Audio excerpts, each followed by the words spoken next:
Comprehensive అంటే ఏంటి? మనము ఒక విషయాన్ని చెప్పిన తర్వాత ఎదుటి వ్యక్తికి ఇంక అందులో డౌట్స్ ఉండకూడదు, అని కాంప్రహెన్సివ్ అంటారు.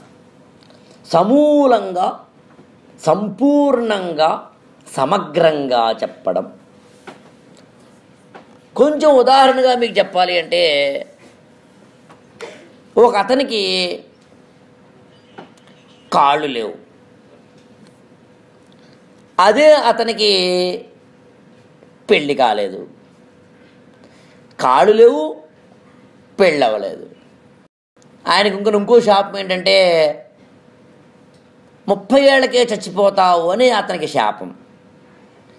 కాళ్ళు లేవు, పైగా పెళ్ళి కాలే, పైగా 30 ఏళ్ళకే పోతావు. 4వ శాపం కూడా ఉంది, అతనికి డబ్బులు లేవు, పేదరికం. ఇంకా దారుణం ఏంటంటే అతనికి అనారోగ్యం, జబ్బులు. ఈ 5 శాపాలతో ఉన్నాడు అతను. దేవుడు ఓ రోజు ప్రత్యక్షమయ్యాడు, ఒక వరం ఇస్తాను కోరుకో అని.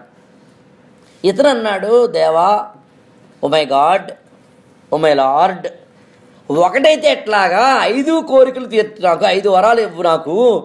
నాకు కాళ్ళు రావాలి, డబ్బు రావాలి, పెళ్ళి అవ్వాలి, ఆరోగ్యము బాగుండాలి, ఆయుష్ ఉండాలి అంటే దేవుడు అన్నాడు, ఒరేయ్, బై 1 గెట్ 1 ఫ్రీ స్కీమ్ లేవురా ఇక్కడ, కాబట్టి ఉన్నదే ఒక వరం, తీసుకుంటే తీసుకోలేకపోతే వెళ్ళిపోవరాడు. మళ్ళా అంటోడు ఏం చేస్తాడంటే, ఇంతే నా బతుకు అని వెళ్ళిపోతాడు. ఆ ఒక్క వరమే అడుగుతాడు. పోనీ ఒక వరం అడిగితే అవుతుంది, కాళ్ళు రావాలంటే కాళ్ళు వస్తాయి కానీ డబ్బు రాదు, పెళ్ళి అవ్వదు, పిల్లలు ఉండరు, ఆయుష్ ఉండదు, ఆరోగ్యం ఉండదు. పోనీ ఆయుష్ రావాలంటే ఆయుష్ వస్తాయి కానీ 100 ఏళ్ళు ఓకే, కానీ 100 ఏళ్ళ వరకు అని దగ్గుతూ కూర్చోవాలి, తిరగడానికి ఉండదు. ఇప్పుడు జాగ్రత్తగా వినండి.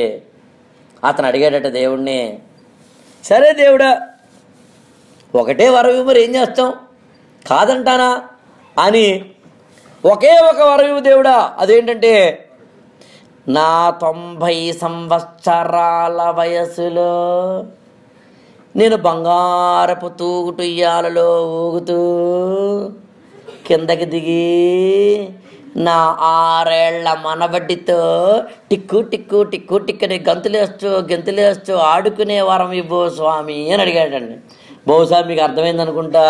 ఈ వరంలో 90 ఏళ్ళు అన్నాడు కాబట్టి ఆయుష్ వచ్చింది, హాయిగా అన్నాడు కాబట్టి ఆరోగ్యం వచ్చింది, తిరుగుతూ అన్నాడు కాబట్టి కాళ్ళు వచ్చినాయి, బంగారపు ఉయ్యాలా అన్నాడు కాబట్టి డబ్బులు వచ్చినాయి, మనవడు అన్నాడు కాబట్టి పెళ్ళి అయ్యి పిల్లలు పుట్టి మనవాళ్ళు పుట్టారన్నమాట. కొడితే దెబ్బ అలా కొట్టాలి. ఎప్పుడు వచ్చామని కాదన్నయ్య, బుల్లెట్ దిగిందా లేదా అన్నది పాయింట్.